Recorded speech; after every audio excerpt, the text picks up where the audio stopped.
Okay, so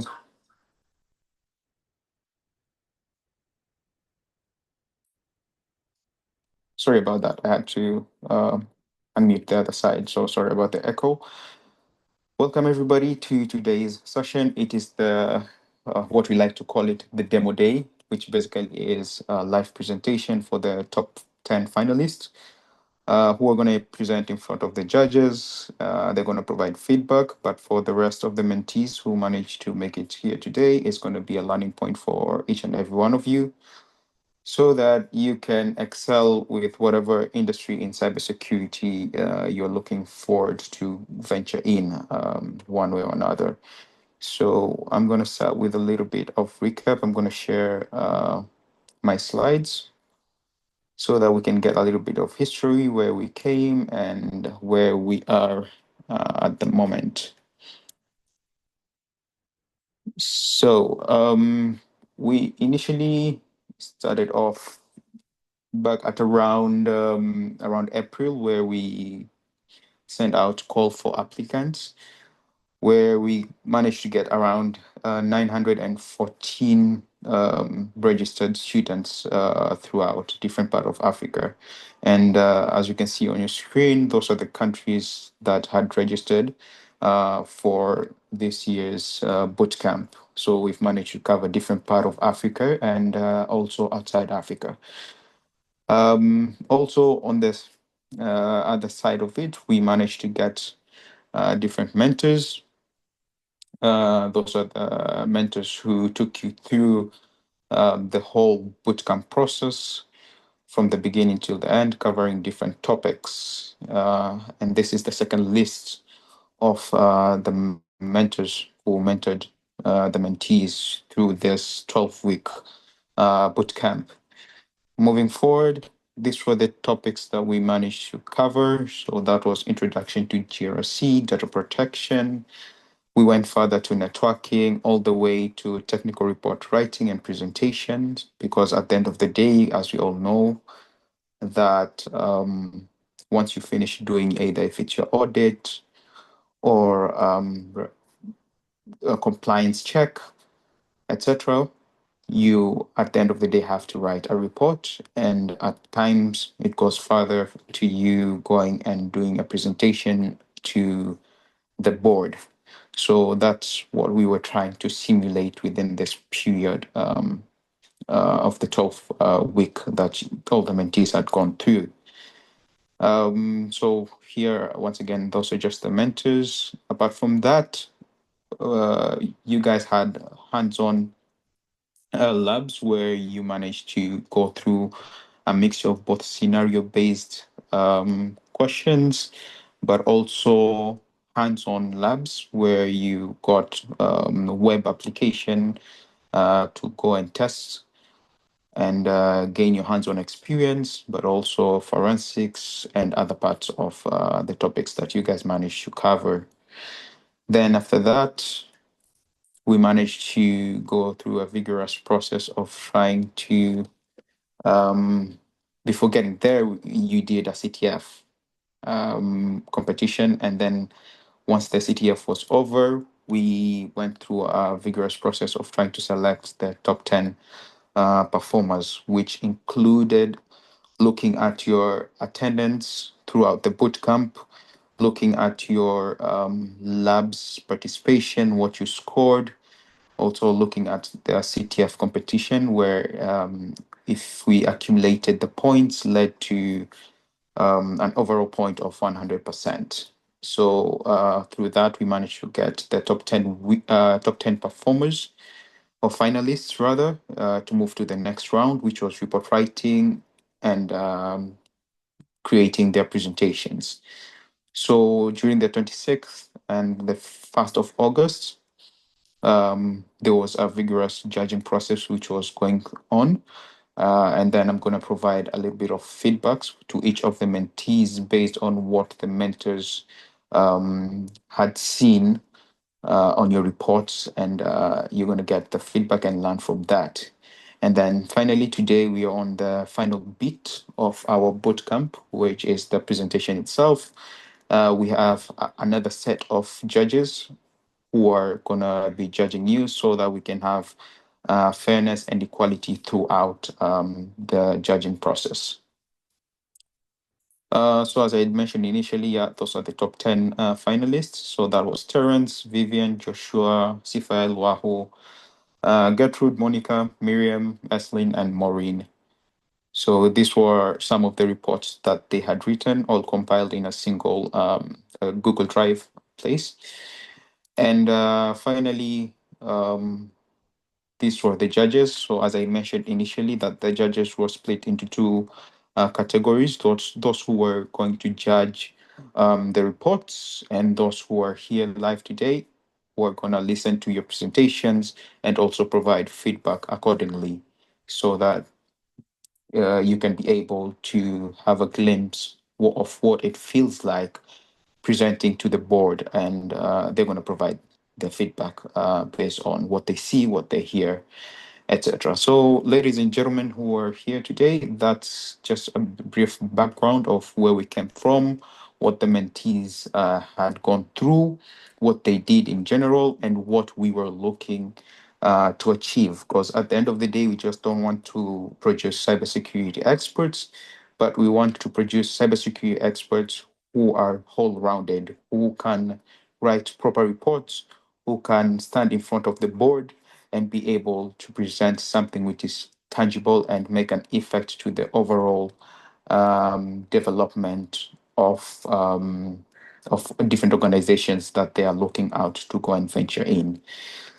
So yeah, ladies and gentlemen, that's it. I'm now going to go through the report comments from the judges.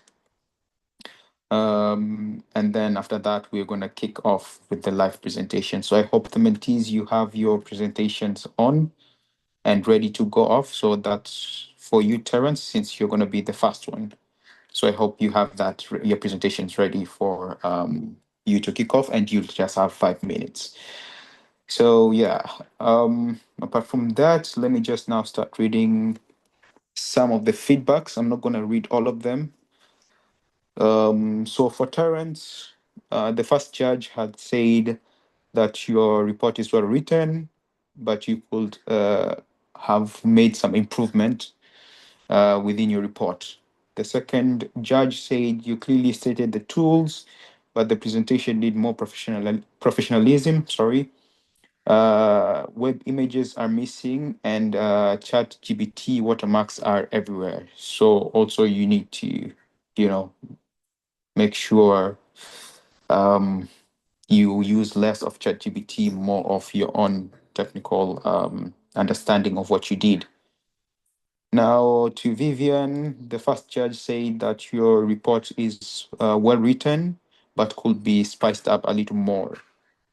And the second judge said you had good presentation, but you should have tested the user's ID. So I think he's preferring more into the web application pen tests that you went through. Also, he mentioned that you should have done a little bit of brute forcing attacks, checking for server versions and malware uploads for forensics challenges. So that was his feedback. For Joshua, your report was written well, but recommended on improving your format and the way you just present your report. That was from the first judge. The second judge said that nice PDF format and key takeaways, but always double check the uploads for missing images and use a standard format. For CFIL, the first judge said your report is well written with great recommendations, could improve on your formats. Second judge said that he enjoyed your presentation, especially the part where you killed the process ID. Nice exploits. Wahoo, the first judge said nice format, could be improved with use of photos to show what was really done. And the second judge said that you missed testing user IDs, brute force, server version, malware uploads in forensics. That's it. For Gertrude, well-formatted report could improve on the overall structure The second judge said, well detailed PowerPoint, but images could be clearer, sorry, with better screenshot tools like flame shots. Monica, first judge said, nice format could be improved with use of photos to show what you really had done.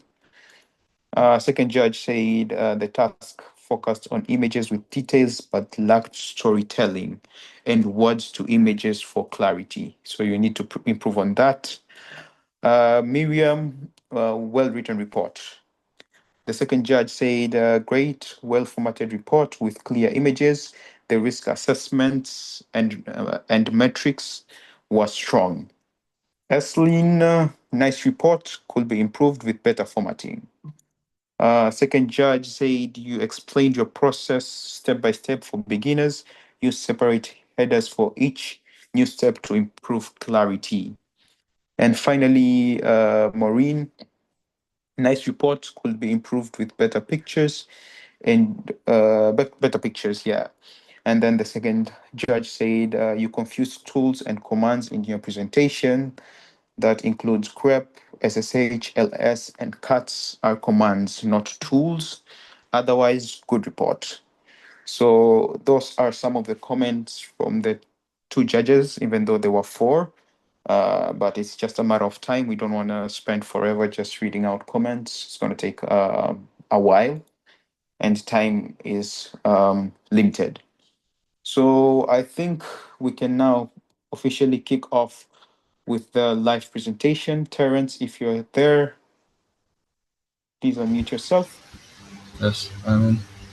Awesome. So just share your screen and you can start with your presentation. Thank you.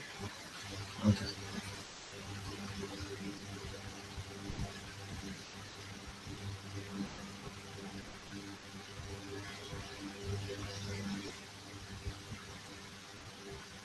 I'm hoping you can see my screen. Hello? Just a moment. It's kind of loading. I'm not sure about the rest, Still but not on my visible. side. Okay, yeah, you're good to go. Okay. Good afternoon, everyone. My name is Terence, and this is my CTF challenge report from 2025 H4K-IT Cybersecurity Bootcamp. Over the next few minutes, I will walk you through my experience, key challenges I tackled, lessons learned, and how this has shaped my journey as a cybersecurity analyst slash enthusiast in general. So CTF simulated attacks in web exploitation, pen testing, code audits, OSINT, and forensics. My personal goal was not only to capture as many flags as possible, but also to learn from every challenge, fail fast, and improve even faster. A little bit about me. As mentioned earlier, I'm Terence, junior cybersecurity analyst, deeply interested in offensive security, cloud security, and hacking.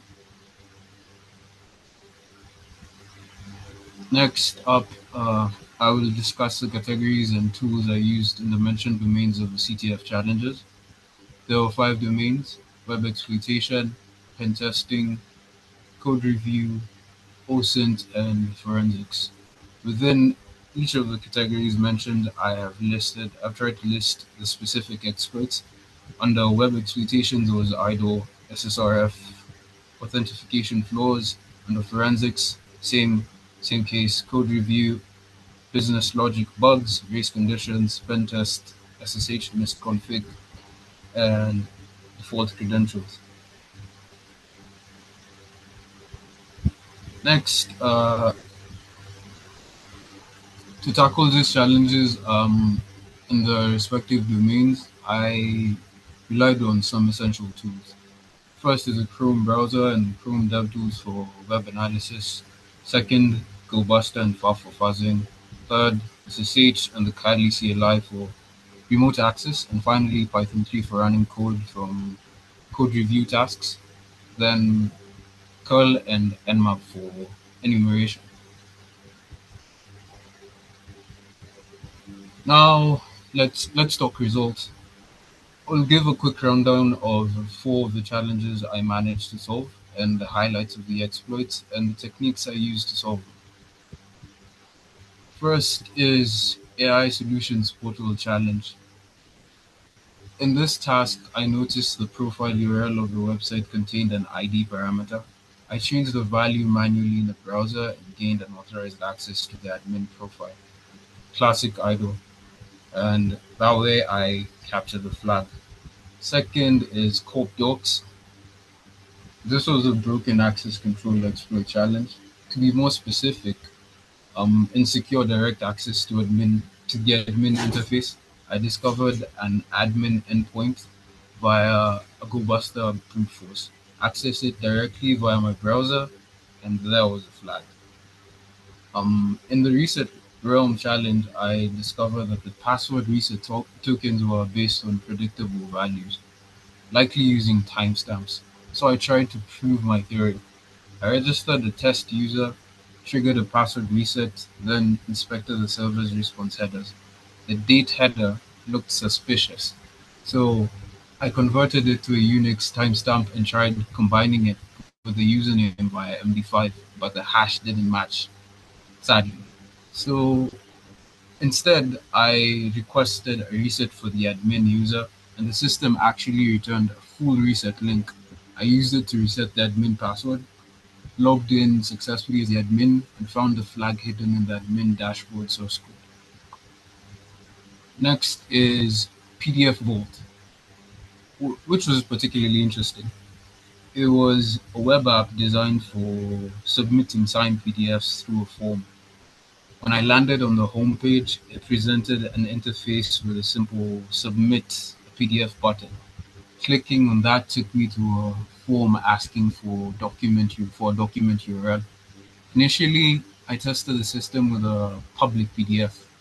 It worked. It fetched the file and displayed metadata like title and page count, then gave me a hint. That gave me a hint. Since the system was fetching and processing URL server side, I suspected it might be vulnerable to SSRF. So I submitted a series of internal IP based URLs like 127.0.0.1, ports 3000 and 5000. Eventually, when I tested the URL with port 5000 forward slash internal, it was a jackpot. The system connected internally and returned the flag directly in the response. This confirmed that the backend was blindly following user provided URLs without any filtering or validation, an SSRF vulnerability. So, to stay within the time I've been given, I've only highlighted a few of the key challenges.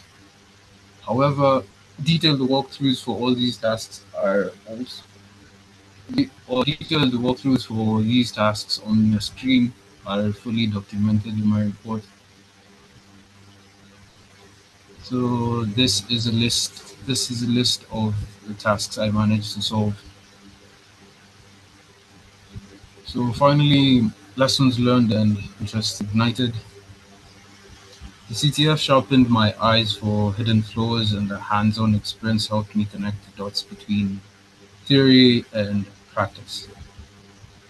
Here are some of the lessons I learned.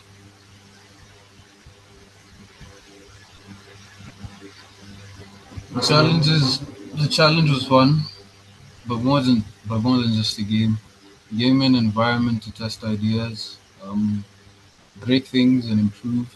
It deepened my passion for hacking, looking for things where most people don't, and taught me to approach every system like a puzzle. I'm incredibly grateful to the Hacker team for organizing the bootcamp, to all the mentors and the friends that I've made in the process. I'm grateful and proud to be part of Cohort 3. This brings me to the end of my presentation. I hope this inspired someone to dive deeper into all the hacking. Where curiosity is a skill and persistence is a superpower. Thank you for listening.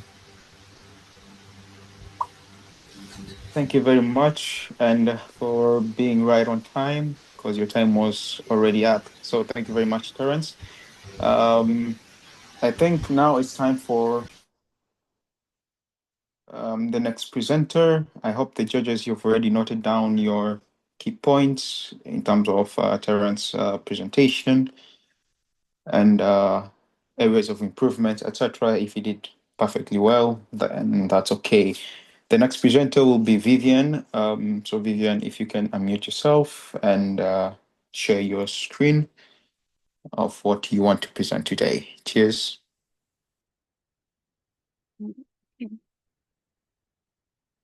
Hello, everyone. My name is Vivian Ananda, and I'm an IT support transitioning to cybersecurity. So, today, uh, I'll be presenting. Um, I'll be presenting. I'll be doing a presentation highlighting my key findings, including successful exploitation, broken access control, insecure token presentation generation, and server-side request forgery, and more that we did on the H4K-IT CTF challenge. So on my first presentation, the first challenge I did was on web exploitation. Um, this was actually my first challenge. And the first thing I did was click the link that was provided on the website. And I tried logging in as the admin, but it didn't work. So I registered as a new user via the feedback portal and then navigated to the authenticated user profile. Here, I manually changed the URL parameters to access another profile, which is profile ID 1. In this way, I bypassed authorization checks, exposing the admin dashboard. By viewing the the source page, I discovered the flag. I learned the importance of enforcing backend authorization checks for every object access, like the profile ID, and the importance of enforcing input sanitization middleware, especially in production deployment. Um, on web exploitation, again, we were asked to gain control of another user's email by exploiting a behavior where an internal audit flag inconsistent email logs. Just like the previous challenge, I registered a new user and logged in. Once I was in, I manually changed the URL parameter from ID3 to ID2 and 1, and I got access. I then changed the email to mine and it updated. On ID1, which is the admin account, I viewed the source page and there I found the flag. What I learned was that such situation can cause a full takeover of an account, including the admin, and to never trust client side input alone. So um, on penetration testing, where I just so here there was a developer box that was left exposed with SSH enabled and root login permitted. When we talk about a jump box, it's a hardened server with a strict access controls, and its main job is to allow authenticated users to get into the secure network and access internal servers. So the first thing I did, I used Nmap to identify the SSH port and then used SSH to connect to the servers. For the password, I used root. And I then ran ls root to list everything in the root user's home directory, and I got flag txt. Using cat, I was able to get the content of flag txt, and there it was, the flag. So this one, I would recommend disabling the root SSH login and enforcing strong authentication. For the digital forensic, our task here was to analyze the output and identify which process may be responsible for the compromise.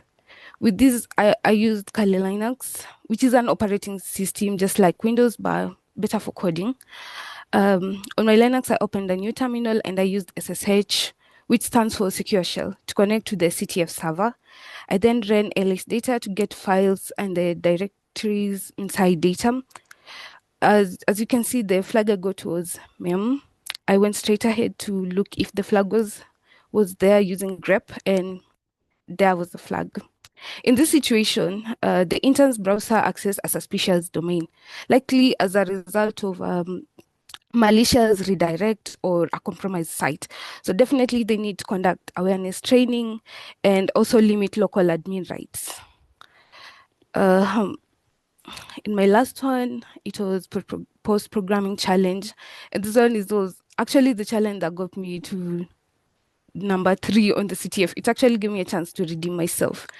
So here, QuickArt's one-tap refund functionality to identify how attackers are able to exploit the system and issue multiple refunds for a single order. And even though a refund equals a true flag is present, so despite the refund being equals to a true flag, both calls execute before the state is updated, allowing the same order to be refunded multiple times. So here I can recommend moving the refund tracking to the database with transaction save flag, and also rejecting duplicate requests by timestamp or unique tokens to ensure only one refund per order lifecycle. So my key achievements, I was able to demonstrate effective forensic analysis skills and effectively leverage Linux command line utilities and effective communication and documentation. As I wrap up, I would like to appreciate Karim, his team, and the judges for your time, bugs, and bandwidth. They're really appreciated, and may your flag always be captured and vulnerabilities responsibly disclosed. So thank you. Thank you very much, Vivian, for your great wrap up. We really appreciate it. Now I think we'll be moving next to the other presenter, which is Joshua Nyankabaria. Hope I got your name right. Joshua, are you there?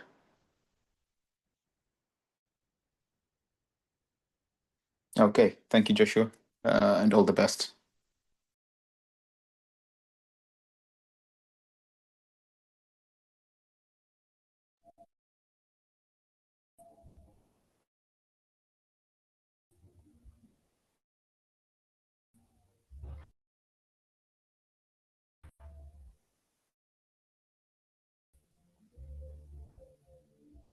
Everyone, I hope I'm audible enough. Am I audible enough? Am I audible? Yes, you may proceed. Thank you. Okay.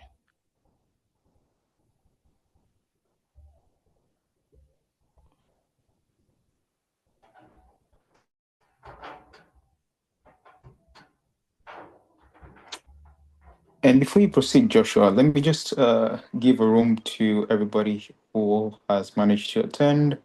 You may set up your questions so that we can see the ability of the top 10 finalists on on answering questions which you're going to throw to them. So feel free to set up your questions for each of the presenter if you have any. At the end of the presentations, there's going to be a little bit of Q&A. So you ask the presenters a question, they get to answer, and then later on, the judges are going to come and do a wrap up for the session. So thank you. So I can continue. Exactly. Yeah. Hi, once again. My name is Nyankabaria Joshua. I participated in the game of Hack CTF where I solved cybersecurity tasks and gained hand-on experience. It was a great learning opportunity for me and hope for everyone. The CTF was in Jeopardy format, which spanned from web exploitation, digital forensics, penetration testing, post-programming challenges, which was PPC, with the objective of testing vulnerability identification, exploit execution, forensics analysis, and real-time problem solving. Now let's dive into web exploitation. In this challenge, I manually modified the URL parameters. I bypassed the access control and navigated to the admin's dashboard to retrieve a hidden flag. The application failed to enforce proper access control, allowing direct URL manipulation to access unauthorized resources. This reflects an insecure direct object reference vulnerability, where access to sensitive data is possible by simply changing the URL parameters. When we go to the next challenge, I uploaded a Python script to test the system. The system accepted, the server accepted user uploaded scripts without proper sanitization, allowing attackers to craft specific requests to access sensitive files. This is a classic case of insecure file handling and lack of input validation, which opens door to unauthorized files access. When we dive into digital forensics, I used the command line forensics tools to analyze a mem file, identifying rogue processes, and extracting a hidden flag from a suspicious memory activity. The server, a memory dump contained remnants of a malicious process that had not been properly monitored or restricted. This illustrates a vulnerability due to unmonitored malicious process in the system memory, often resulting from weak endpoint detection mechanisms, which demonstrates use of command line tools for memory analysis. When we dive into penetration testing, here I conducted a post scan using Nmap, identified SSH on an open port, and gained root access without proper credentials, retrieved sensitive data from the root directory. The server was exposed to the internet with SSH open and root login allowed without a password, creating a major security risk. This configuration vulnerability exposed poor security controls and mismanagement. When we dive into PPC, which is post-programming challenges, despite the initial uncertainty, I resolved the challenges by identifying and leveraging inconsistencies in the problem's logic's design. The challenge design relied on unconventional logic, which could be bypassed by unconventional but valid inputs. Wrapping up, here are my key takeaways. And I gained hand-on experience with real-world offensive security techniques. I understood the importance of secure coding, strong authentication, and system hardening. I applied cross-disciplinary skills in web security, system administration, and network analysis. I improved on analytical thinking, problem solving, and technical reporting under time constraints or time pressure. Thank you. And that's my presentation. I thank Thank you very everybody. much. Sorry, my bad. You may proceed. Sorry. Just finalize. I'm done. I'm done. I'm done. Okay, wonderful. You saved us around 41 seconds, so congratulations on that. Thank you very much, Joshua, for being a little bit too quick. So now we're going to the next presenter, which is Sifile. Sifile, if you're there, feel free to share your screen. And yeah, wish you all the best. Cheers. You. I hope everyone can hear me. Loud and clear. Okay, that's good. I'm your presenter, Sifai Mahali, and I'm going to talk about my cybersecurity journey in H4K-IT in 2025, Cohort 3. I'm going to talk a little bit about me. from curiosity to code. I was always fascinated with cybersecurity and basically sparking the journey from basic networking to competitive CTF playing. And before H4K-IT, I was just focused on theory. But as I went in, I learned that I can apply practical experiences and I can try to do more than just theory. I can just apply what I have learned in a real world example. I'm going to talk about my bootcamp journey overview. It intensified over 9 weeks, covering diverse range of cybersecurity modules and equipped with essential tools, methodologies, and resources for us to learn. I'm going to talk about the challenges highlights. I'm not going to talk about all of them, but just the key ones that I found them challenging a little bit. The first one was the insecure direct object request bypass in the admin portal. In this challenge, I was able to manipulate the URL basically on the profile ID and setting ID, and I was able to access the admin portal. And it also allowed me to input a new email in the admin's profile account. And this is a very big vulnerability because once a person accesses the admin's portal and able to change his credentials, that means he can get full control of the system. The other one that I found somewhat challenging and took me a long time to solve was the server-side request forgery abuse. The internal server exposure. I was able to manipulate the URL. I mean, we are allowed to put the PDF. So I tried to put just a random PDF and it was able to return me the metadata of the server. And that just confirmed my hunch that the vulnerability is the server-side request forgery. And after that, I tried to manipulate by putting, we call this the default IP, the 127.0.0.1, of which allowed me to access the admin side.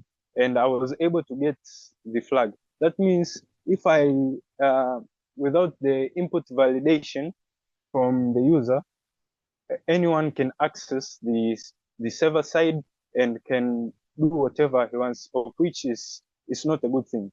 And it's good to validate user inputs. I'm going to also talk about the tools and the methodologies that I was able to master during this cohort. The core tools I mastered was Burp Suite for web application because most of the challenges that I got problem was the web application ones. I used Burp Suite, but not concurrently in the just this CTF, but the other labs in the past labs. So Burp Suite is a very good tool for performing pen testing, especially in web application, because it gives you a clear overview of the website. Also, I learned about Wireshark in networking and Nmap, of which helps me to determine the service, OS, and more other things.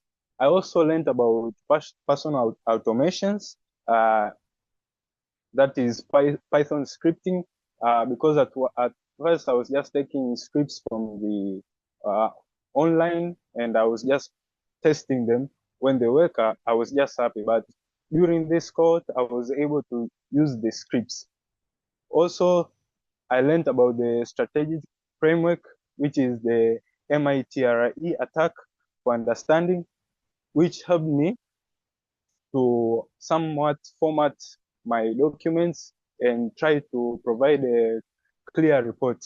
And also the OWASP top 10 helped me to try to guess those common vulnerabilities while performing my attacks.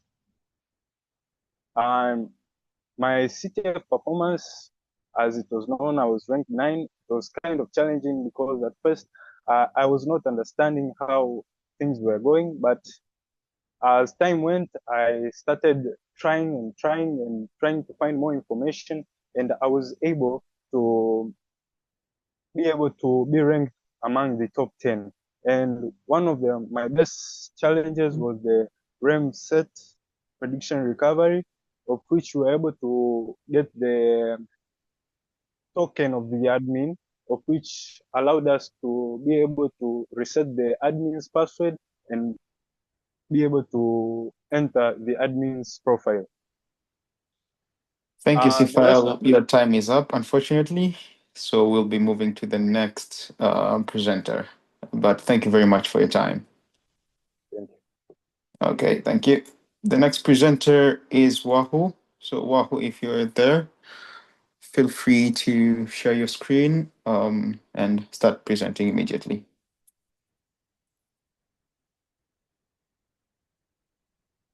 And Sifael, can you just also unshare so that Wahoo can take over? Thank you.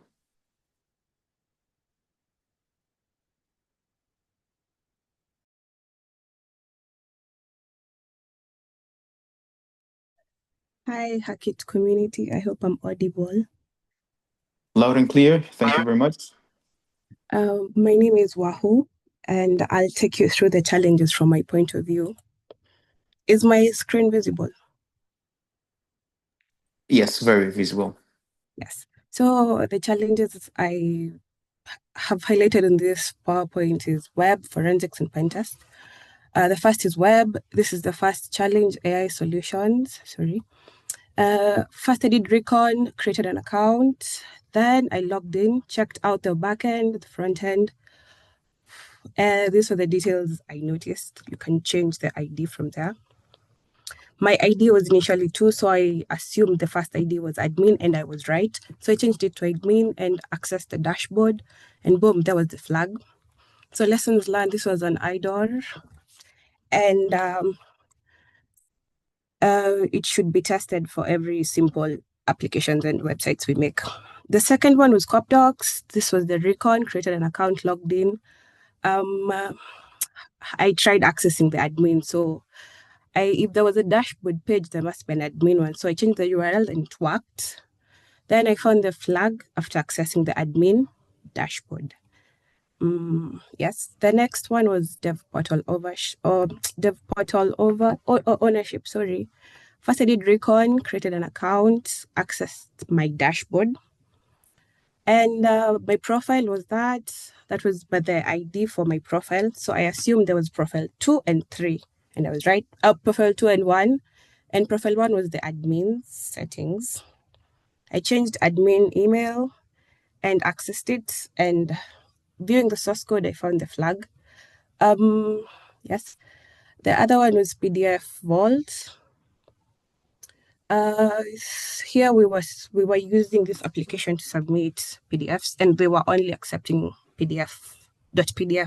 So I submitted it, one from the internet. That was the output, a bunch of gibberish, but the PDF was accepted. So I tried a bunch of other URL formats, and this was the successful one, the 500 slash internal. And I found the flag as the output. Yeah, the other one is script unsolved or script solve. The recon, I created an account, tried logging in, was successful, was given a reset token. And I assumed I tried resetting the admin profile. So I was given a token and I used Carl to confirm if the token was valid. Yes, I logged in as admin and viewed the dashboard. And on the back end of the dashboard was the flag. Reset realm, this was a cool one. I tried uploading a script, an internal script, changed the output from the URL.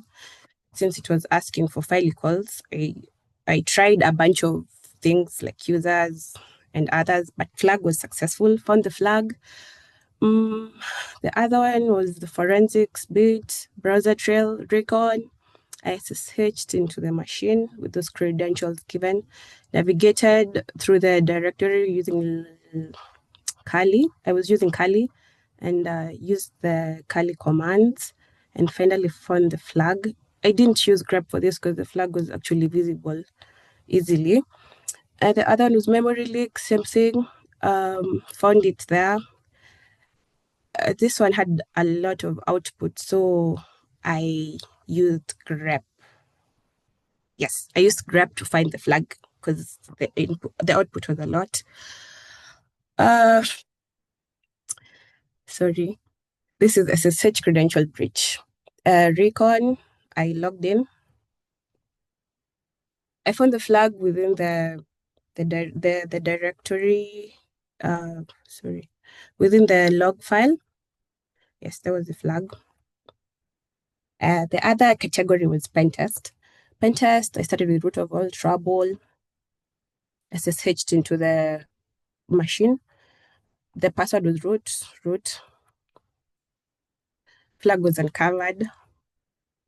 Yes, this was it. The challenge was quite, I don't know if I'll say breathtaking because I spent a lot of time on it, but I learned a lot. And I thank the team for the opportunity to join you guys in this cohort. Thank you.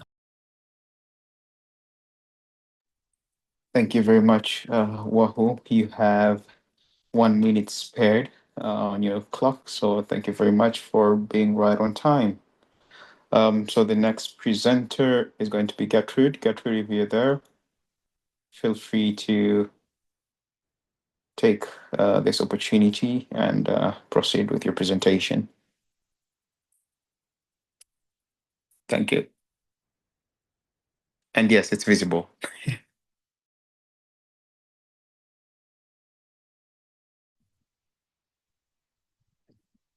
Yeah, how are you? I hope you're all good. I'm Gertrude, and I'll be presenting on about what I did during the CTF. First of all, we can start with the root of all trouble. They basically were testing on our understanding on the terminal commands, especially in Kali. If you hadn't used the SSH, the LS, the CAT, it was hard to maneuver through. So some of the things that we saw, especially in root of all trouble, was that there was root access exposed. And the vulnerability that we could have seen was the credentials that they used. They were default credentials if you could use the root and root. And some of the lessons that I did see from this was that root access should always be disabled unless necessary. And changing of default credentials from the root to other credentials is very meaningful. For browser tray, it was the same issue. They were checking on the SSH, and we could see that the history of our browsing through the internet are very useful in forensics. Also, the memory leak was the same formula using the SSH, LS, and some of the lessons that we saw that was that it's that volatility is very effective in identifying anomalies, as we could have seen from the process that was being run with the flag. Also, with the fish check was also the same. And majorly, we could have seen how major phishing attacks usually go through just by not identifying some of the the incorrect we could say incorrect wording in some of the emails. Okay, now we can jump to the website. For the AI solutions, we could first log in. I first did login and confirmed my profile. But from the URL, we could have seen that the IDs were exposed. So since I was given an ID 2, that means that ID 1 was taken. I did change from ID is equals to 2 to ID is equals to 1, and I just found a profile. From there, you couldn't have maneuvered. So I did try to check on the source page, which was useful to find the flag. Here we can learn that it's not good to expose the IDs in URLs. They invite abuse and not reveal some of the endpoints of the URL. Okay, next we can do is the cop docs. The cop docs was similar. You could have logged in, but from the description that we were given was that there was an admin. So I did use the description and changed my URL to the /admin and found that the flag was there. So from that, we can say that hiding admin panels are useful because they do not guarantee security. Yeah. Also, during the dev portal, first of all, I did login, checked my profile, and my ID, I was given 3. That meant that there was an ID 2 and ID 1. I did check on ID 2 and also the ID 1.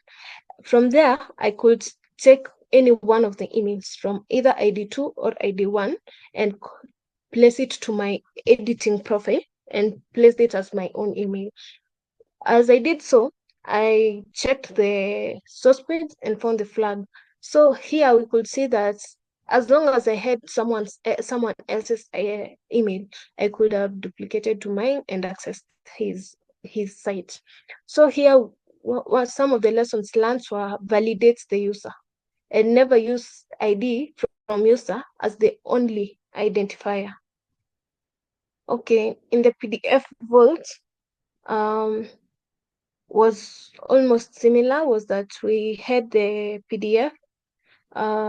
We could submit the PDF, check the background, but the running, and then I used some of the URLs, common URLs that are used in the websites.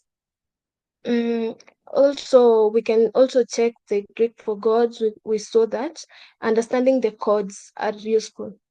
From here, we did see that I did run the command, the codes and accessed the site. From there, we could see that the admin was open to all.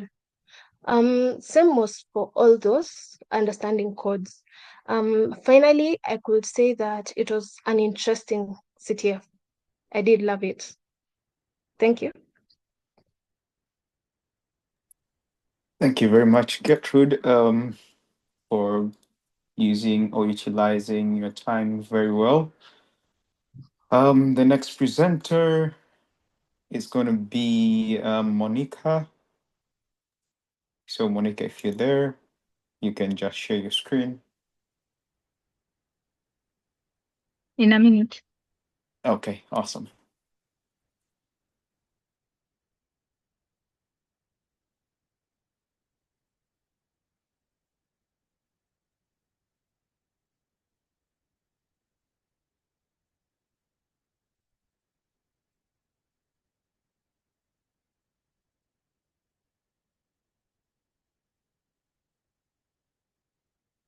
Okay, so my name is Monica Akini.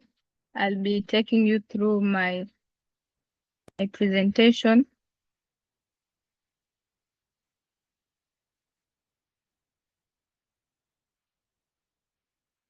So this is my screen visible?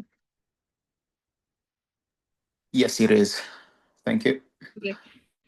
So I'll start off with the web exploitation.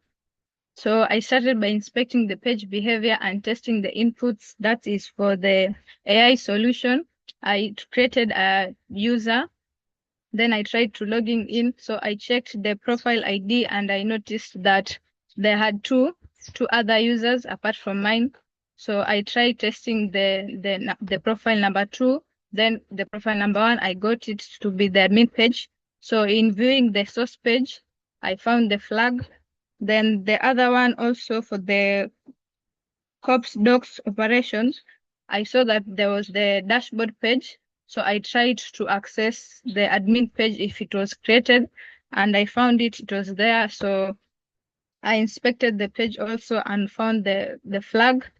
Then for the reset realm predictable, I tried to reset the password for the admin, and logging in as the admin, I was able to inspect the page and I got the flag.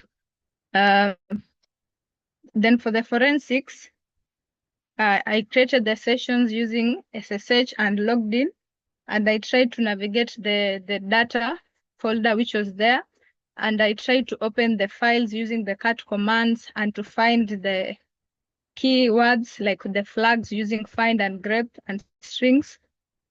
Then for the PCC challenges, I obtained the zipped files. It was kind of challenging to understand the contents of the files, but more thinking enabled me to analyze the files well and to be able to analyze the content and to refer it to the question, so I could be able to answer the question effectively. Then for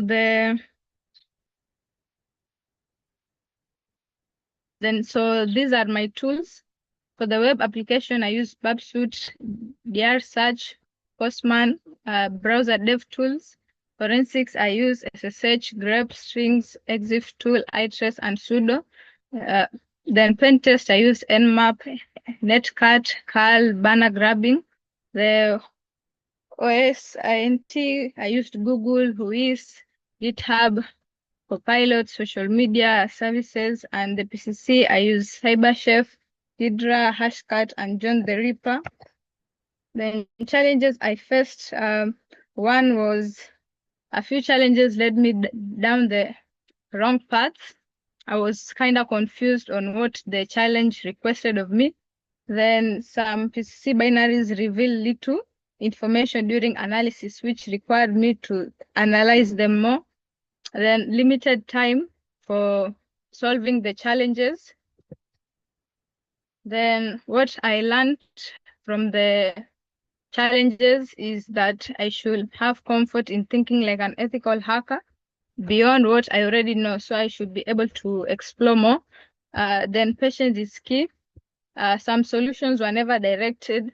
They were never direct. It required me to analyze more the information and the information given from the challenge. Then community matters. Yeah, through engaging with other learners, they gave me fresh ideas on how to go about the challenges, and I'm grateful for that. Then what I continue to do in my journey of cybersecurity is to plan to explore advanced penetration testing tools to refine my skills, then more consistent in documentation of walkthroughs and share my documentation for future references, then setting up a personal CTF toolkit for faster and cleaner challenges analysis. This bootcamp reshaped my problem-solving approach. Excited to keep building skills and contributing to the space. I am grateful for the community to engage in these CTFs and to learn. I have learned a lot and I'm eager to continue to learn more and to share to others what I've learned. Thank you. Thank you very much, Monica, for a great presentation and well time spent within your time frame. So thank you very much for that. The next presenter is going to be Miriam. If you're there, Miriam, feel free to share your screen and your presentation and start immediately. You have 5 minutes on board.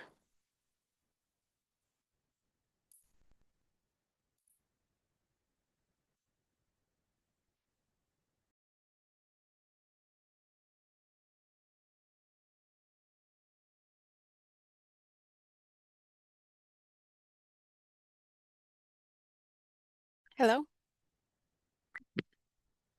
Hello, Miriam. We can hear you Yeah, loud and clear. can you see my screen? Definitely. All right, thank you so much. My name is Miriam Wamushe.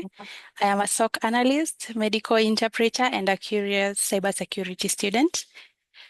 I'll take you through my presentation on the Hackit Cohort 3 Bootcamp, CTF, and the whole bootcamp in general.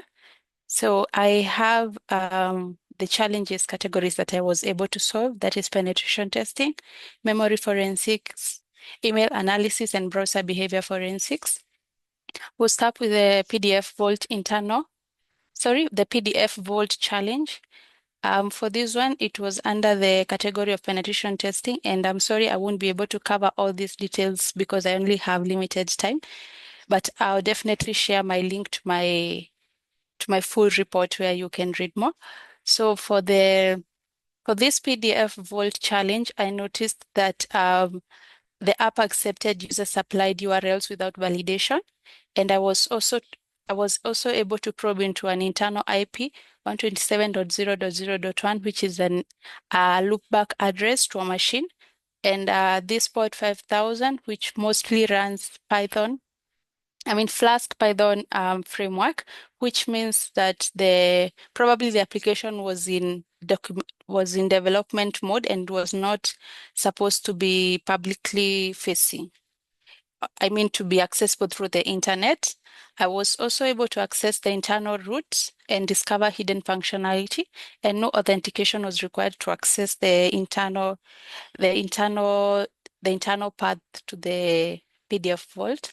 The impact to this vulnerability is that there's possible exposure of sensitive admin functionality since the application is in development mode and it's not supposed to be accessed publicly. The lessons I learned is that you always validate external input, especially URLs, and to never expose applications that are in development mode to the internet. The Sorry, next Miriam, can challenge, you share full screen mode of your presentation? There's some people who can okay, see. Yeah, all thank you. right, is that okay? Yeah, awesome. All right, I'm sorry. So I'll move on to the next slide. The other challenge I was able to solve was the fish check. One thing I know is that I love solving the phishing challenges because they are a bit easy and intricate at the same time, and they improve my critical thinking ability. So for this one, I was able to analyze the email headers manually using grep, and I noticed that the Amazon domain was spoofed or was typos quoted because the Amazon uses a zero instead of an O. And I also detected multiple spoofed emails, and I was able to capture the flag. For the security failures, I detected that the SPF failed. That is, the sender IP was not authorized. The DKIM and the DMARC also failed, and the reply to address was redirected to a fake support domain with a malicious domain. The impact for this vulnerability is that the high potential for phishing success could lead to credential theft, financial fraud or malware delivery, exploit or weak domain authentication policies. And the risk rating for this vulnerability was high. And what I used to measure the severity of the vulnerability is what could be the fallout if or when the vulnerability could be exploited by an attacker. The lessons learned was that email headers are critical in detecting spoofing. SPF, DKIM, and DMARC, which are some of the email protocols, must be aligned and enforced, and staff should be trained on how to spot malicious or phishing emails. For the browser trail, there was a suspicious redirection. This was an intern who was working at a given company, and the intern, first of all, accessed different sites like YouTube, GitHub, Google, until the intern was redirected to a malicious site, HTTP maliciousupdate.win, and there was a flag that was embedded, indicating that there was tampering. And I also manually inspected the timeline observations, I noticed that the intern was visiting a malicious bank secure login site before he or she was redirected to a malicious site. And the site also used HTTP, which is very insecure. The impact for this vulnerability, if exploited, it shows how subtle redirections can go unnoticed, and it simulates phishing without actual file execution. The lessons learned is that browser history is a valuable forensic artifact, and human behavior is the weakest link. And organizations need to raise awareness to the employees to be able to spot any phishing or malicious links or emails. Memory dump. For this one, Sorry, Miriam, your time is up. But really? thank you very much for your presentation. Okay. We really appreciate it. The next presenter is going to be Eslin. Prepare yourself as Miriam departs and releases her screen sharing so that you can share on your side. Hi. Okay, just a minute. Yeah.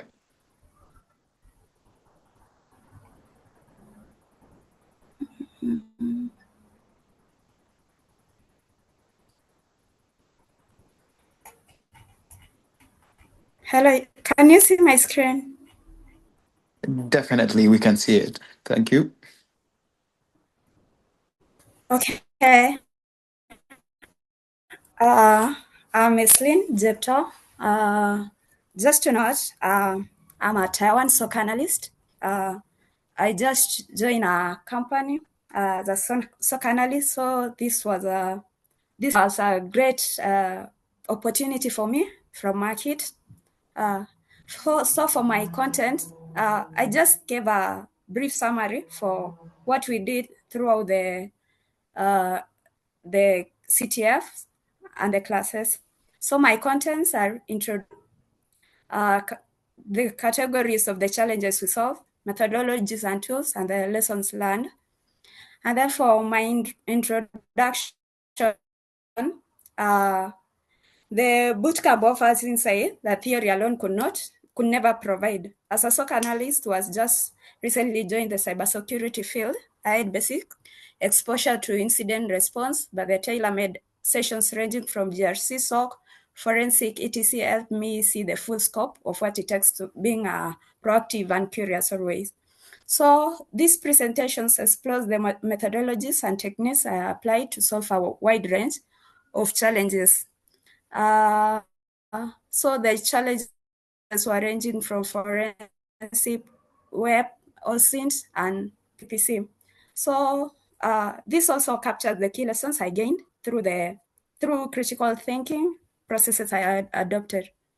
Okay, throughout the competition, I strive to approach each challenge with a balance of analytical thinking and technical proficiency. Ultimately, this experience significantly sharpened my skills and solutions. So we go to categories of the CTF challenges. So we had web exploitations, which needed us to identify and exploit flaws in web applications, such as authentication bypass, injection attacks, insecure file uploads, and this tested our abilities in analyzing digital artifacts and reconstruct timelines, uncover hidden data, and trace attack behavior. On PPC, this needed us to solve logic-based challenges that requires programming skill, algorithm thinking, and cryptography.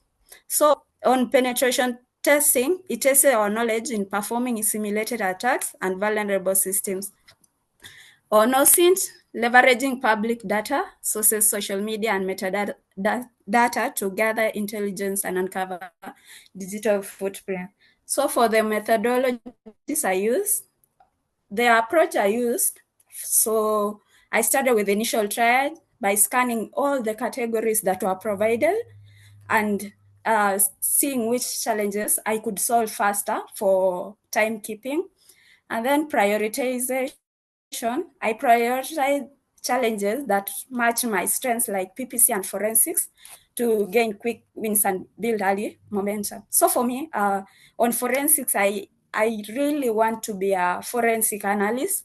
That's why I can really solve forensic more. And on documentation, I maintain detailed documentation throughout each challenge, including notes, screenshots, and tools outputs for clarity, which I provided on my report. And then flag validation. Before submitting any flag, I carefully reviewed the challenges requirements and verified each solution to ensure accuracy. So for tools on forensics, which required me to check for SSH, I use SSH Easy. It's a lightweight open source tool for securely managing and automating SSH logins. And also for the web, I use DevTools, which is a built-in browser toolset in Chrome for inspecting web elements, debugging and monitoring network activities. This helped me uncover hidden HTML flags. For example, in AI solutions, which I've seen many people have done in their report. Also, I use open OpenAI, such as ChatGPT, to validate my approach and decode complex technical questions.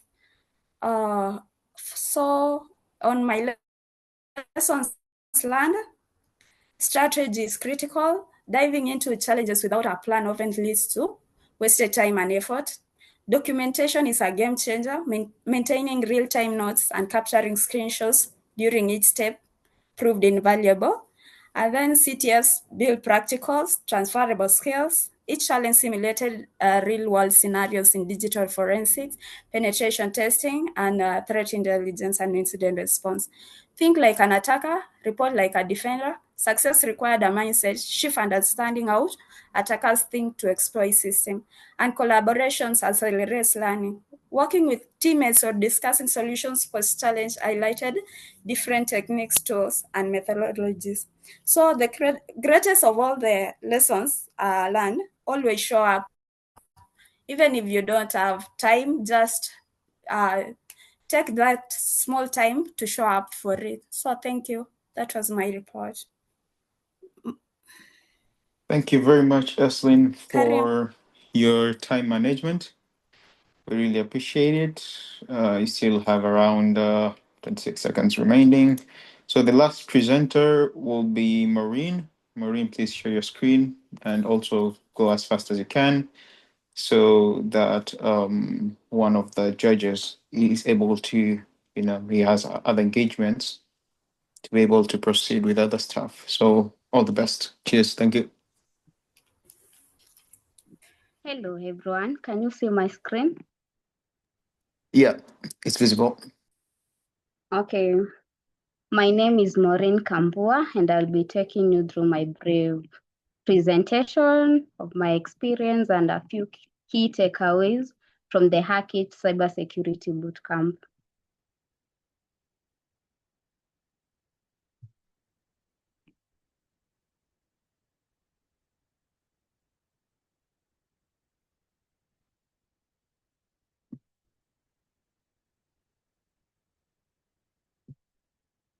About the bootcamp.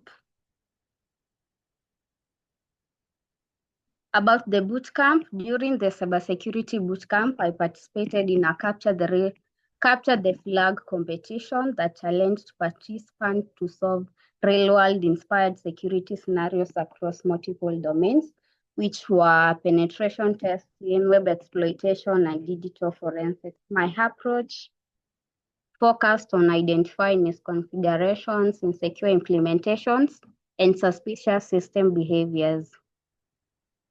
On technical skills, where I did penetration testing, web exploitation, and digital forensics. For penetration testing, I exploited SSH misconfigurations and weak access controls. Practiced real-world techniques like default credential testing and URL tampering. For web exploitation, I discovered flaws in token generation, email hijacking, and hidden admin panels.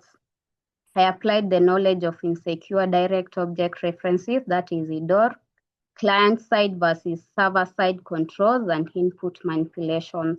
In digital forensics, I analyzed memory dumps using volatility to identify rogue processes, investigated logs, email headers, and browser artifacts to uncover the attacks, detected spoofing and credential abuse through the log correlation.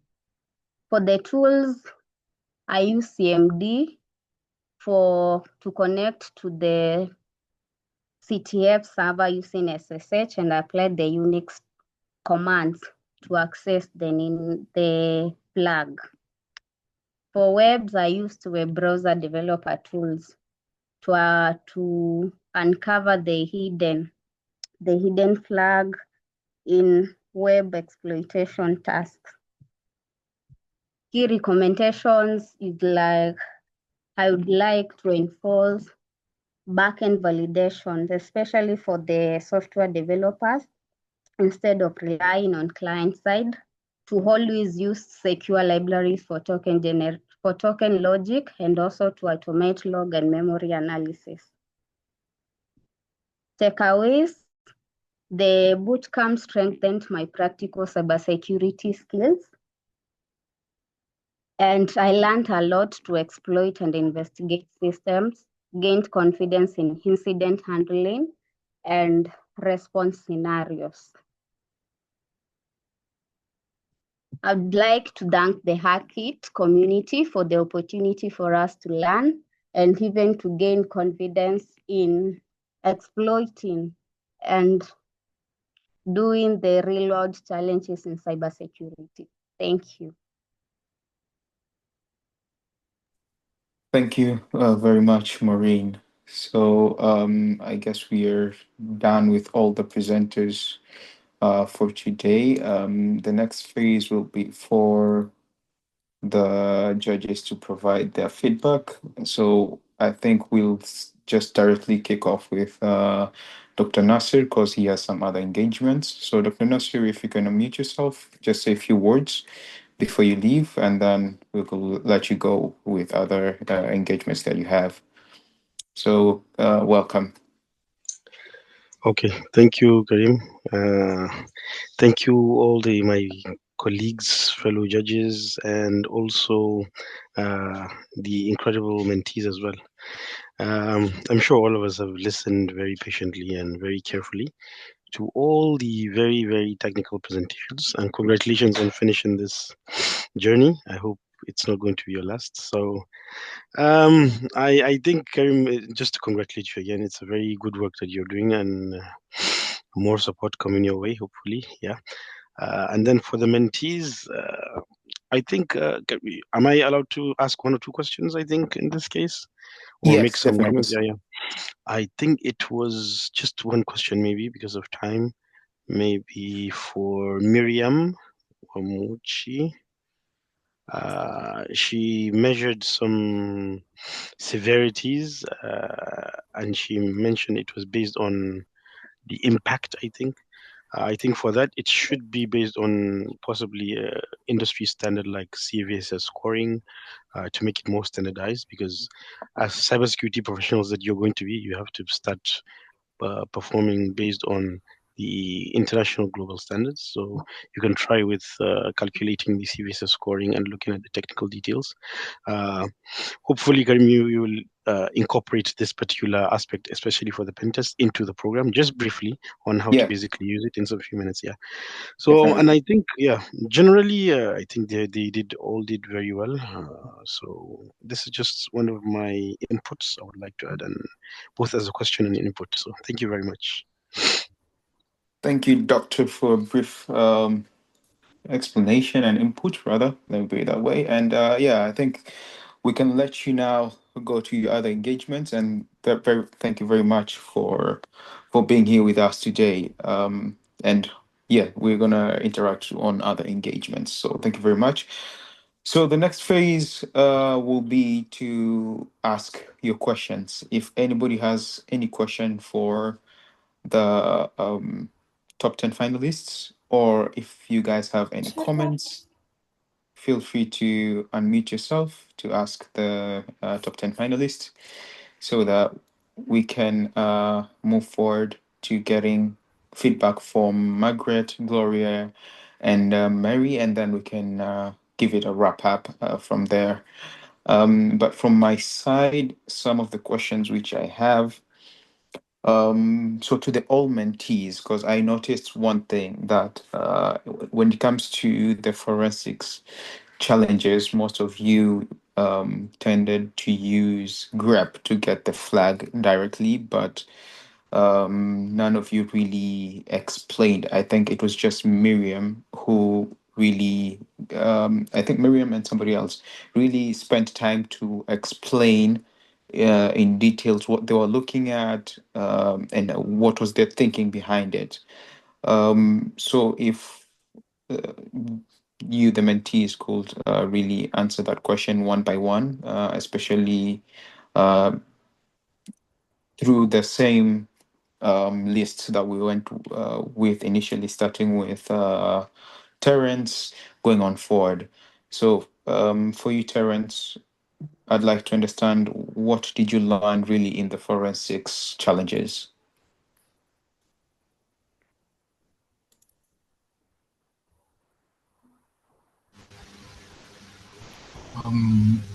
Karim, could you give me a minute because I need to look through my report and see which starts to under forensics.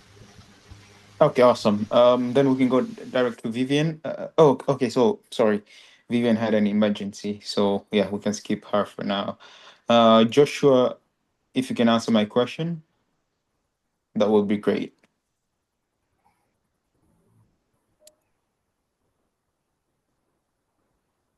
Joshua, I'm not sure if you're there. Okay, guess you're not. What about C-File? Yes, I'm here. Okay, yeah. So could you please answer my question? What was you learning? What did you learn rather in the forensics challenges? Because really you just said, among others, that I used grep and got the flag, but there wasn't really a learning aspect that was explained. I think it was just Miriam who did it. Miriam and I forgot who else it was. There were two people who really explained it very well in the forensics challenges and the thought process behind it, even in the PPC challenges. So yeah, the floor is yours. Okay. Going to explain as much as I understood. It was, I'm going to use an example of the memory leak forensics challenge. Initially, I tried to access the SSH, the remote command line, so that I can be able to get the files. And I tried to look for the files that were in, and I found the volatility process list text. Now, what I was trying to look is for the process that was an anomaly. At first, I used grep because I knew the flag format and I knew I would get it. But what exactly I learned here is that when you are passing through this forensics challenge, we are looking for anomalies, things that should not be there. So I was trying to look from the flag, what was the process name, and it was badproc.exe, of Yeah. which of which in a normal sense that process should have not been there. That means that was a malicious process that was inserted in the memory so that people can get those other memories. So it was like a virus or a worm. It was a malicious execution that was not supposed to be in that file. So the attacker just used that file to be able to allow the execution and be able to extract other memories in order to gain access of them. So what I learned is that when you're dealing with forensics, try to look for anomalies in whatever you're dealing with. If it's a memory, if it's an image, look for anomalies, things that have been changed or malicious things that have been added. So that's what I get. Okay, thank you for that. Wahoo, can you just please spend around 1 to 2 minutes maximum because time is not on our side. Yeah, so Okay. what was your learning experience within, the forensics challenges? Okay, I'll take Sifael's lead and take one challenge like browser trail. Sorry, I'm a bit nervous. Like browser trail, for example, from the question we were told, you've been provided with an exported browser history, meaning whatever we were given whatever we accessed was like the intern's log files, whatever he accessed through his browser. And the flag was quite easy to find because the log list was not that big, and I didn't choose grep for that, but I understood the log files, meaning every page he visited, there was Google, there was Google, there was YouTube, there was GitHub, and the flag was embedded within malicious update.win, which was, I'm assuming, a malicious link, and the version of the malicious link. Okay, thank you. Let me just go to my other question. So this one is directly to Gertrude. Gertrude, if you're there, my question for you will be, what was your reason for changing ID? Like, what's the logic behind it?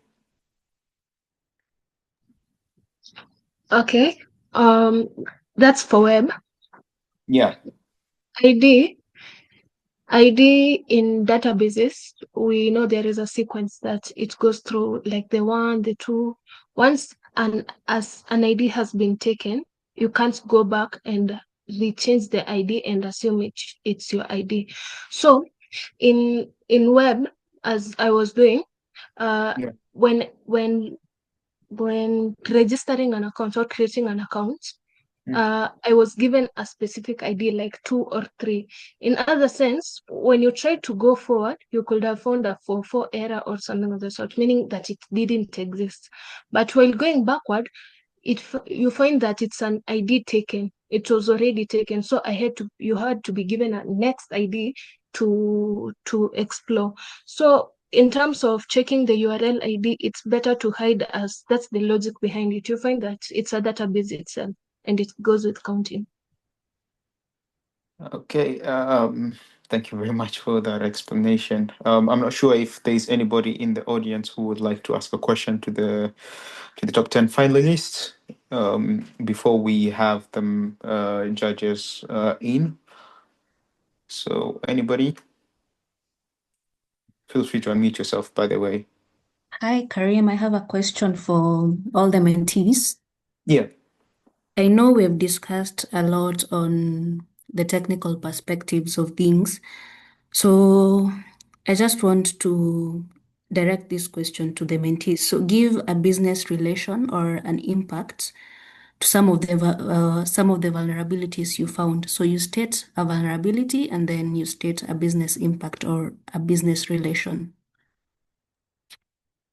Thank you for that wonderful question, esteemed judge. Yeah, so each of the mentees, top 10 finalists rather, you have around 1 minute to answer our esteemed judge question. And then, because you're 10, we don't want to spend a lot of minutes or hours here. 1 minute each. Thanks. Yeah, can I start? Yes, go ahead, please. Okay, mine. I will use an example of the IDO exploitation. In a case of IDO exploitation, if you're running a website for your company and different users have access to accounts have access to other accounts other than theirs, it means they can access other people's data. Anyone who knows how to manipulate, to use an IDO exploitation has access to data that's not theirs. So for that reason, you get data leaks, and that way the integrity of the data and the system is taken advantage of. Well done. Thank you. Next person, please.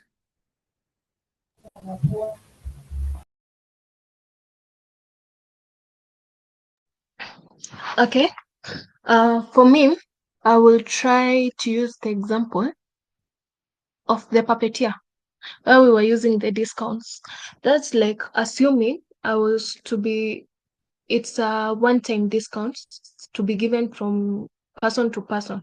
But in the case that we had been using was that once I can go back and get the same discount and go back again and get the same discount. In that way, we find that you'll have multiple discounts, yet you are to have only one discount. You see, if I explain clearly. What will the impact be? That can be more of a business loss because discounts, you see, it's more like reducing the amount of the price of an item, but and selling it at a lower price. Let's say selling it at a lower price to get customers, then increasing after the customers have been found. But in that case, you'll find that under one customer you would have gotten multiple losses than when you could have attracted more using the same. Okay, so direct financial impact. Okay, next person. Okay, for me, I'll go with the insecure direct object referencing, which I think I mentioned it in my presentation. In this, when it occurs, applications expose internal object references and does not properly enforce authentication checks.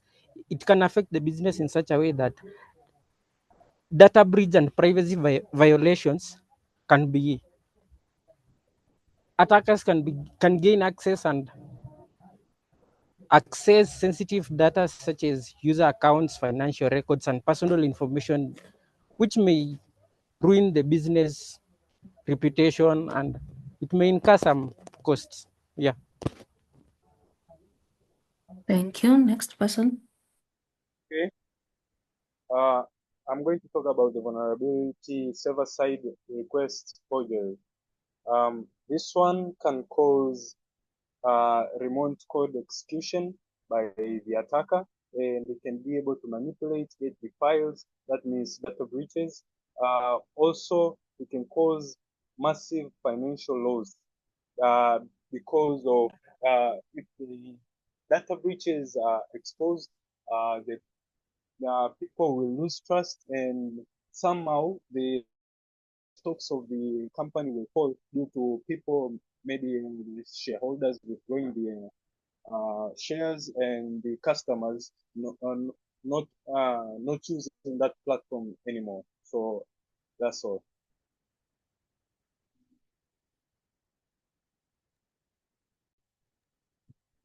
I'll Hey. take. Sorry. Should I go or someone else was talking? So next I'll take maybe forensics. For example, Browser Trail. That company specifically didn't have proper tools like SIM tools or maybe things to identify someone has clicked the wrong thing, because that intern is the one who reported the suspicious download site themselves. So there was no one monitoring them. And also the importance of having, what do we call them? Of having the person to go through the log files in case such an attack happens.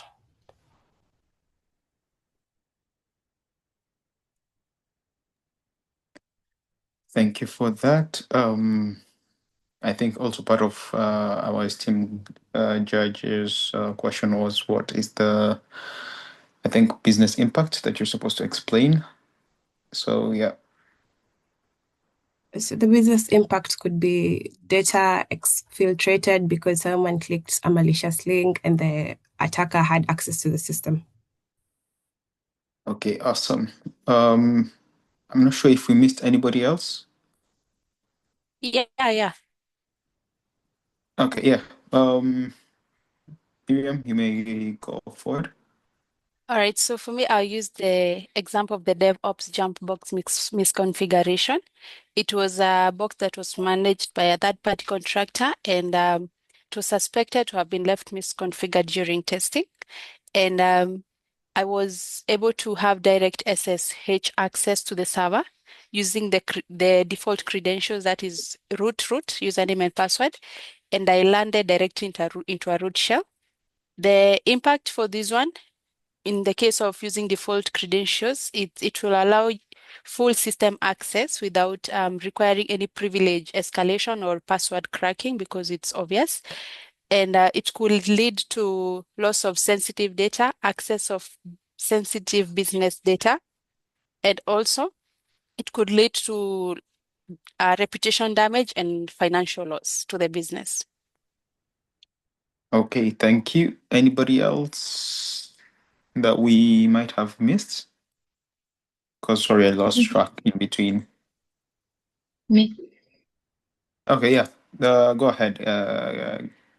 I think it's Gertrude, yeah. So for my challenge was the reset rem predictable.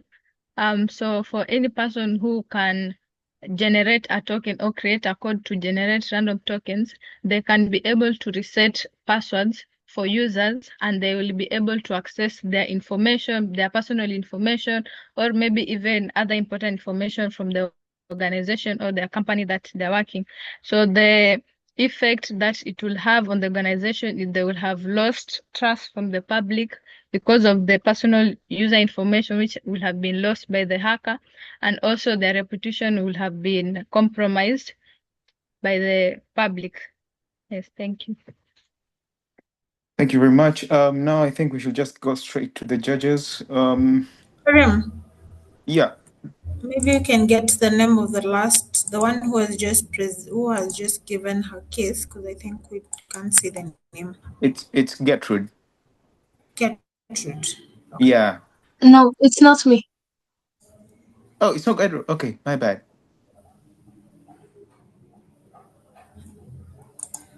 I think it was Miriam, but she can. It was Monica, maybe, but she can confirm. Monica, yeah. Oh, my bad. Yeah, she Okay. confirmed it's Monica. Yeah. Okay, so I think it's time for the judges to come on board, give their verdicts, or let me say feedback rather, for each of the mentees, and then after that we can wrap up everything and call it a day, and then from there we'll compile all the marks for each of the mentees. We'll share with you the process itself, or what each mentee got and was given from each judge, and how much you scored out of 100, and that's going to mark the top 5 winners from the 10 top 10 finalists. So yeah, I think Gloria, I think we can start with you for now. Just give us your feedback for each of the mentees. Okay. Thank you, Karim, and thank you, Hack4It community, for setting this up, and congratulations to the top 10 finalists. I know it has been a great yet challenging journey, but for all of you to have gotten here, it means you have what it takes, you have the resilience, and you're ready to take your new steps, especially to the ladies. I have seen very good representation. As a woman in cybersecurity, I'm proud and ready to tell you that you're not alone in this. So thank you very much for honoring me to be part of this success story, because I know when the books will be written 10 years from now, we want to be among those who will be told, who will be identified to have supported. So over to the comments. Maybe generally I can give a comment to all the mentees or the 10 finalists. There's a lot of use of jargons. Yes, we are doing a technical report, but remember the audience may be not technical. They may not be diverse to a point where they understand some of this jargon. So if you're introducing a new jargon or using short forms like I had someone say IDOR, and I know that means, for me, I'll know it's insecure, direct object reference, but then to someone else who's consuming this report or this presentation, it's easier to introduce that aspect. Then I liked or would have preferred the version of where you do not bring everything to the table, but out of the 5 challenges that you had, maybe choose one, do a very good summary of it, and then you're able to take us through the challenge of what you experienced, and your key lessons, and also how you got through the steps, so that it becomes more context, and you're not rushing or trying to present a lot of details in one slide. So over to the particular presenters. To Terence, I think my first comment was good knowledge on the subject. However, there was poor choice of the PowerPoint template. The background was a bit distractive. You used a lot of words, so no interactive images to just help the audience or whoever is listening to your presentation follow through. To Vivian, I loved the choice of the template. It was a good PPT. It was laid back. Was able to give us a view of what you're looking at. Initially, I felt like you were a little bit nervous in the beginning. And nervousness can present as source of either not being conversant with what you're presenting or you have not prepared. So maybe do some breathing exercises, learn to present on the mirror before you speak to an audience, so that you can reduce that nervousness, because I could even hear the breathing in and out during the in the middle of the presentations. Then I loved your graphics. They were very exciting. You know, I could see there was some guy there at the end of it who, just some little baby. It was really interesting to use graphics, but you can reduce on the overuse of that. Then I love the great step-by-step delivery, where we were not able to lose you, but you could follow through your presentation. To Joshua, very good choice of also the PowerPoint and the template and the graphics, where we were able to even see the evidence of what you are presenting, and there was good engagement with the audience. Points of improvement would be on the would be on the communication and delivery, where we reduce on the jargons also on that. And also I noted good choice of the response to the question that Margaret has asked. To Sifal Mahari, great choice of also presentation. However, I felt like the point was a little bit faint. So you can look for a font that speaks to, or is a little bit more visible for a presentation. Then to help you in managing of the time, it would be good to focus on the key highlights. I love the story that you came up with on the introduction. That was very interesting. But now, as you get into the presentation, to better manage your time, just focus on the key highlights, so that you're able to finish through the 10 minutes or the time that you've been located for the presentation. To Wahoo Ngugi, I love the graphics. That was a nice choice of PPT also. To check on your presentations, there were maybe areas of improvement. Reduce on the number of slides. There were too many. We lost you on the way because you felt like you were in a rush. And then I noted some typo on your presentation, so that's something you can work on, and also work on the closing remarks, so that you're able to leave the audience more affirmed, not feeling like you just left them hanging.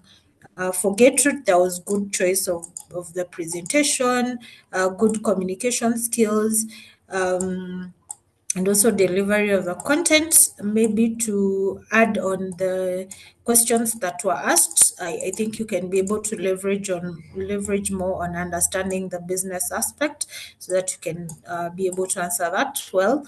To Monica, for you, I love the way you closed your presentation. Your presentation flow was also quite good. However, areas of improvement is introduction. I felt like you had no preview, didn't give us a context to this. So what for me, I felt like you just came in, said your name, and you started the presentation. So you can put more context or a better introduction so that to capture the attention of the person who's listening to you. To Miriam, good presentation. You are precise and the option for us to share a link so that you don't have to rush through. That was a good choice. It's very professional. However, I felt like your slides were a little bit more wordy. You had put more words to the slides than any focus or the key highlights, where we had to read through the words and not really getting the idea of it. So you can use more graphics and reduce on the words. So you can be doing they say the 6x6 rule, where it's 6 words per sentence and 6 sentences in a slide. That's like the standard, so you can work with that. And then I also loved or was excited to see you leveraging on risk management. So the incorporation of risk management and putting in a risk rating to the vulnerabilities, that was a good move. And also recapping on what Dr. Nasir said, you can leverage on more adopted worldwide standards to be doing that so that you can improve on that. But a good choice of incorporating risk management in it. And to our last, to Eslin, sorry, second last, to Eslin Jepto, that was a good choice of PPT. However, it was also wordy. You can reduce on the use of jargons, and I also loved your closing. To Mary Kambua, good choice of PPT. It was very brief and straight to the point. You can just reduce on the jargons. I think that is it from me, Karim. Okay, thank you very much for the feedback. I'm sure they managed to get something from you. Now we go straight to Mary. If Mary, you're there, please give us your feedback. I know you came in late, so whatever you have, we're going to appreciate it. So just give an overview of your comments on what you just saw from the few presenters. Mary, are you there? Okay, let's just move forward to Margaret. Hi, Karen. Oh, you're there. Okay, hi. Yes, I am. Hi. Awesome. So I hope you're the doing floor is yours. well. And I'm sorry for joining late. Traffic imenishika. I really thought like I could make it by 2. But I'm going to give a very from where nimepata. I think I've found the last 2 presenters. So that's where I'm going to give my feedback. And I think Gloria has given like a very in-depth review of the presenters. So for both of them, I would say like good job to both Miriam and Kamboa. For Miriam, I would say like the presentation was too long and she had to like jump across certain slides, maybe leaving out information she thought would be important for us to know. So keep the slides a bit brief. And also time management. I saw like Karim had to tell you maybe time is over, so improve on the time management. For Maureen, it was a very good presentation. It was well paced. The way you were expressing yourself, it was really good, and I liked also the structure and the flow. So overall, I'll just give my comments on the cohort generally. It was I would say a really good presentation from the rest of the team. Having come from the what is it called? These are first stages. I don't know what you call them, Karim. The selection all the way Yeah. to the end, all the way to the end. So it has truly like shown your resilience, which is really good in this field of cybersecurity. So what I would say is, and also what I would say is to keep growing the skills. I'm more on the jersey side, so I'm not very technical, but I really enjoyed what the people have presented. So keep growing the skills. Stay curious in terms of cybersecurity, and I'm also excited to see where you're going to take in the future. Yeah, that is it. Wishing you all the best in your cybersecurity career. Thank you very much, Mary, for nice departing words. So we go next to our final judge, Margaret. I think the floor is yours right now. Just unmute yourself and provide your feedback to the mentees.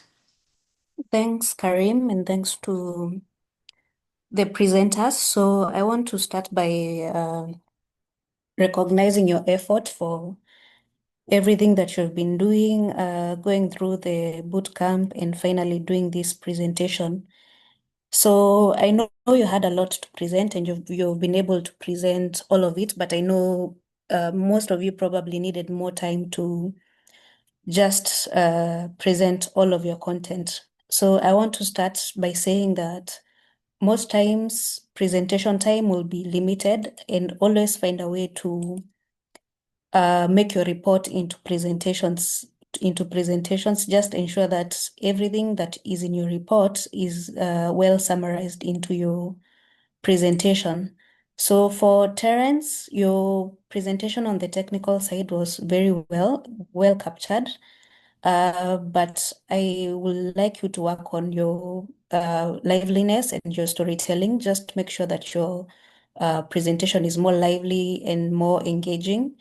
The other thing is that your presentation could do with more images and or visuals, since I remember your presentation being more wordy and being more focused on the technical side. So other than that, your presentation was good.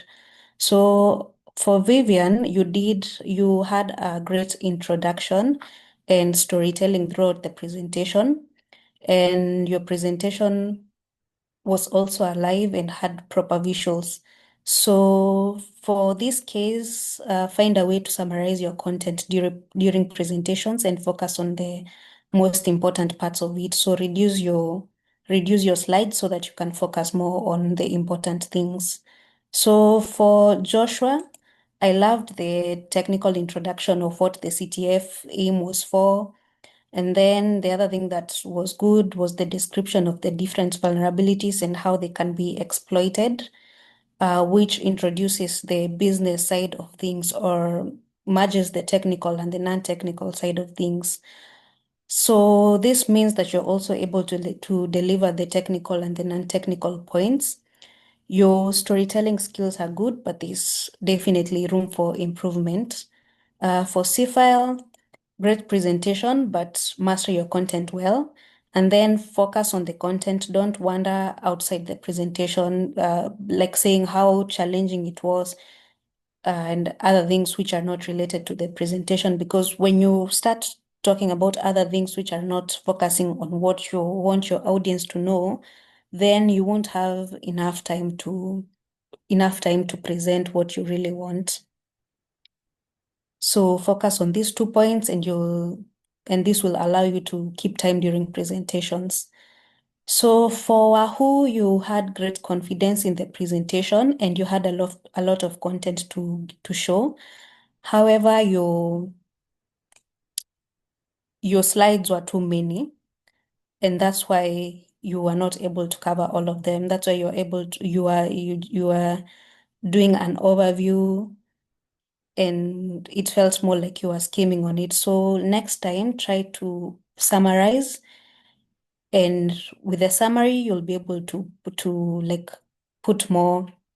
I mean, you'll be able to like put more, like put all the strength in the summary that you have, and then it will make your overall presentation of great. But your confidence was great. The only thing that was limiting was the many slides. So the next person, Gertrude, your presentation was great. You highlighted the technical best practices too. But for you to reduce the number of slides so that you can match the presentation time. I mean, you only have 5 minutes, so you have to make good use of it. So the next person is Monica. You had a nice presentation, but you could do with more visuals.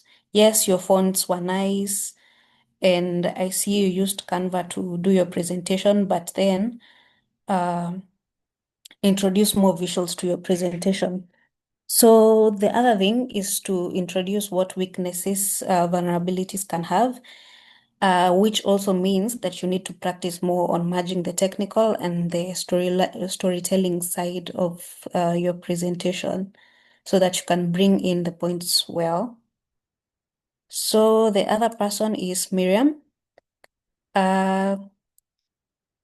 You did a nice introduction to the topics that will be covered, but then you focused more on the introduction, or you didn't focus more on the content that we wanted to see, meaning that time caught up with you. So next time, work with time so that you deliver everything. And for you, you need to know that presentations and reports are different. Yes, we know you have a lot to deliver, and that is on the report side. But this should somehow be like a technical elevator pitch, such that you're using the limited time to make us understand the technical and the non-technical side of what you found in your report. So it's good that you gave us the link, that you gave us an option of supplying us with the link to the report. But I really want you to strengthen the skill of using minimal time to present quality work.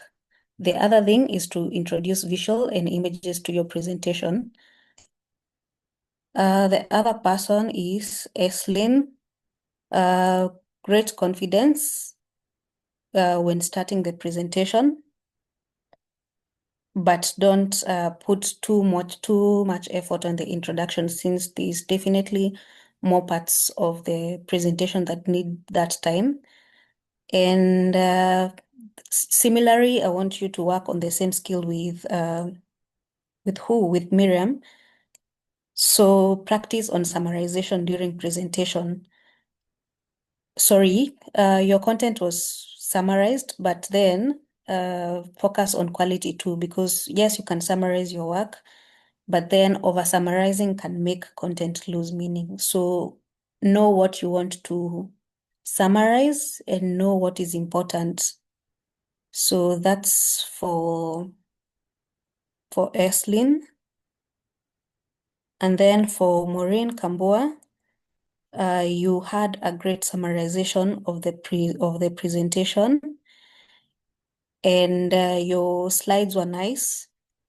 However, I felt like I wanted to see more visuals from your reports, meaning that instead of just using images from the internet or images from the internet, I needed to see more visuals and more screenshots from your report or from the analysis that you had done, instead of using ones which are probably AI generated.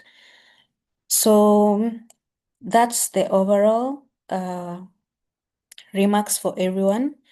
You all did a nice job, and what's left is merging different things and just polishing up on your presentations. But technically, you did well. So that's it from my side. Okay, thank you very much for the feedback, our esteemed judges. So I'm going to just try to rush through my feedback to all the mentees. Just a moment. Okay. So it's just going to be one liner of what I've seen on each presenter. So let's start with Terence. Terence, You have your presentation was good, consistent in font and design, which is very great. You've considered you've not considered your audience. I think this applies across everybody else, who all the presenters rather. Most of your presentations has just been technical, and most of you don't know the difference between let me say presentations and report writing. So all the technical things are supposed to be on your reports, right? Because the reports are usually most of the time for the technical team to go and either patch whatever findings that you found as a pen tester or as a system analyst. But for the presentation is usually for the management. So you cannot use, as Gloria had mentioned initially, the jargons of maybe SSH, etc. Most of these guys don't understand what that is. So that's a comment for everybody. And then also, I think even Margaret, that's why she asked the same question. You didn't mention about the risk or what are you saving the organization from, etc. So the business cases, most of you, or rather all of you, didn't mention that. Also for Terence, your background slide, I think also Gloria had mentioned this, that it was too busy. So you need to adjust that. For Vivian, you shared your screenshot, which is great. Too technical, once again, a little bit nervous.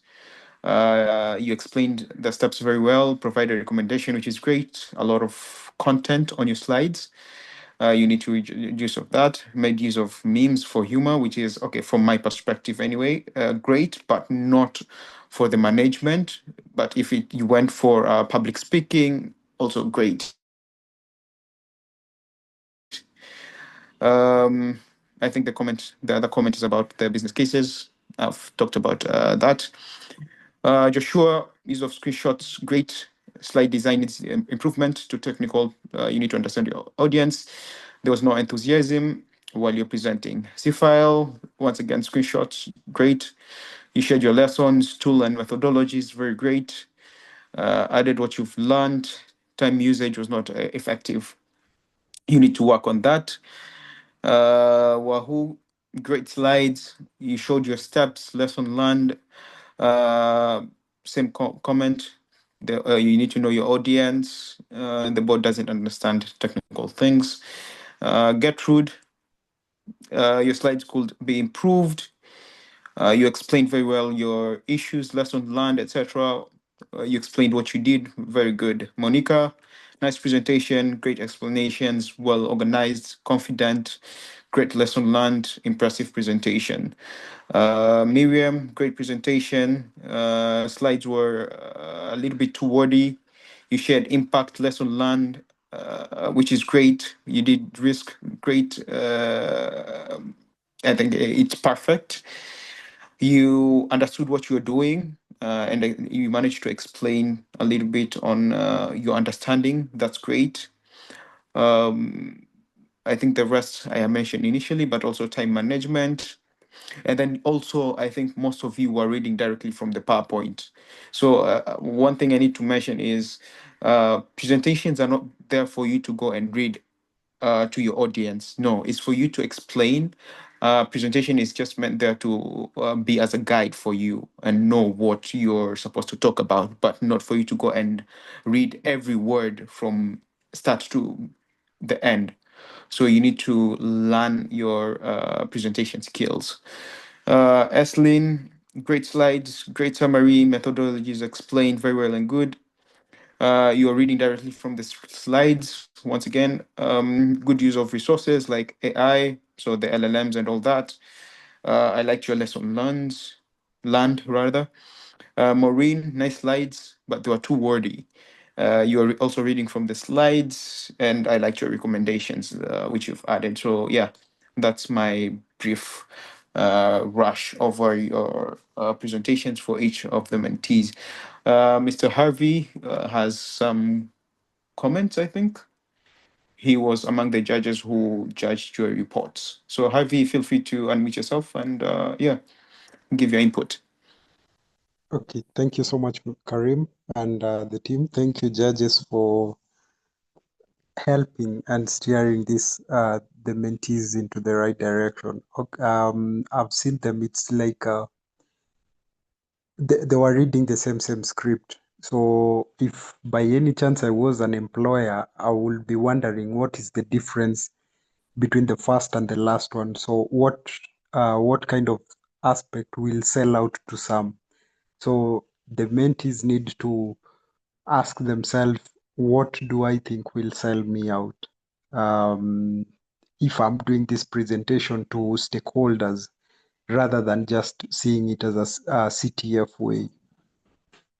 And also the risk factor, the risk matrix, and applying and quantifying this. You will be presenting these scenarios and use cases to the board, and the board does not understand the terms you're using. Those terms will remain in that kitchen, the cybersecurity kitchen. But when you're going to the table to eat with the board of directors, they would want to hear this in matters figures. So with you doing that, how much have you saved the company? Or without us performing this kind of risk assessment, or without us fixing these measures, how much would we have lost as an organization? And also the aspect of compliance.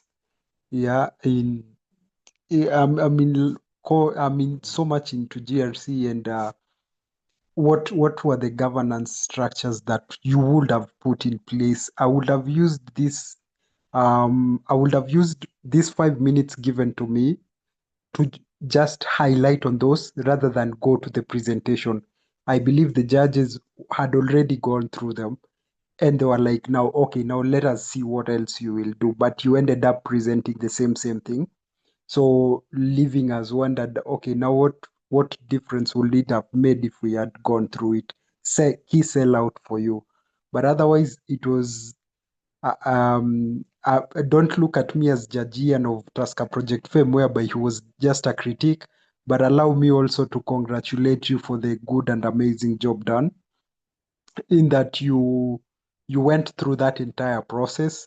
It was rigorous. Some are new to this, but they made it to the top 10 finalists, which is a great move, and the ability that shows you are ready to learn. Thank you very much. Uh, I'm out of words. Judge Ian. Okay. We've got that one for you, Abby.